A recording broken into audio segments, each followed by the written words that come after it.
Friends, brethren, amigos, I'm broadcasting this to you tonight to mark the end of an era.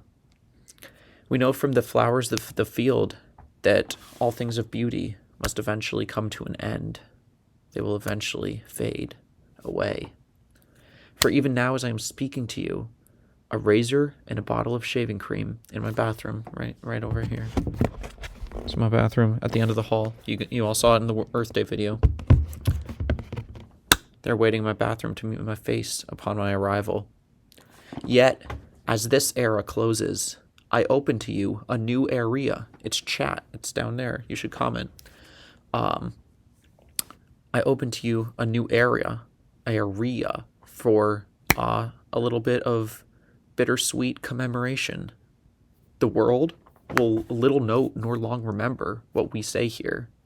It is my hope that any pain felt by each of you will match that brevity.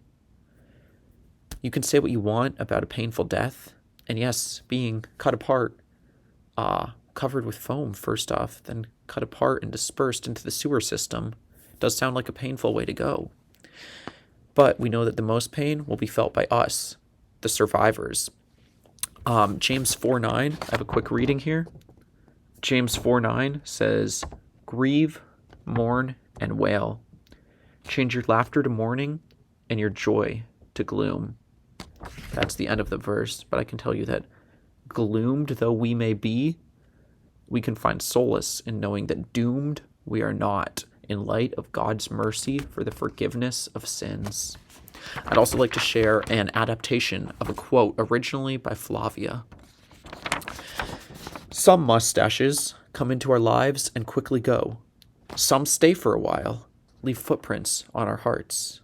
This is my heart right here. I'm not sure if the camera mirrors things or what's going on, but this is the left side of my body. Leave footprints on our hearts, and we are never, ever the same. The removal of my face covering will reveal what's underneath and prove to all the doubters that I am not a hero. I am just a man like any of you watching this at home who are also men. For those of you who are not men, I am still the same species as you. So while not identical, I am very similar. I will be even more similar when I no longer have hair on my face. For I once was as each of you are, and soon to that I will return. When I was a child, I talked like a child. I thought like a child. I reasoned like a child. When I became a man, I put my childish face behind me. It's way back there, guys. It's way back there.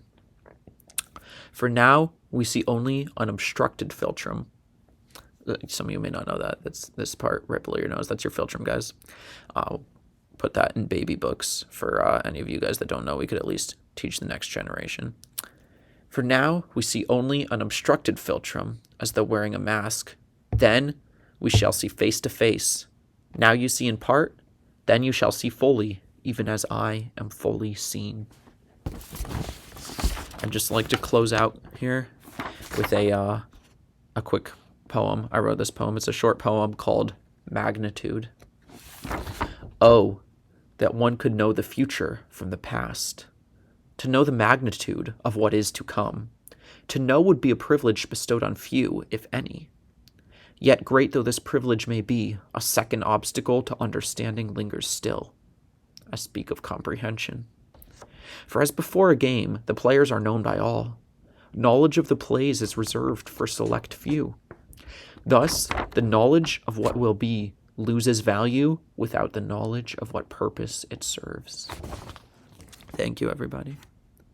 May you go in peace.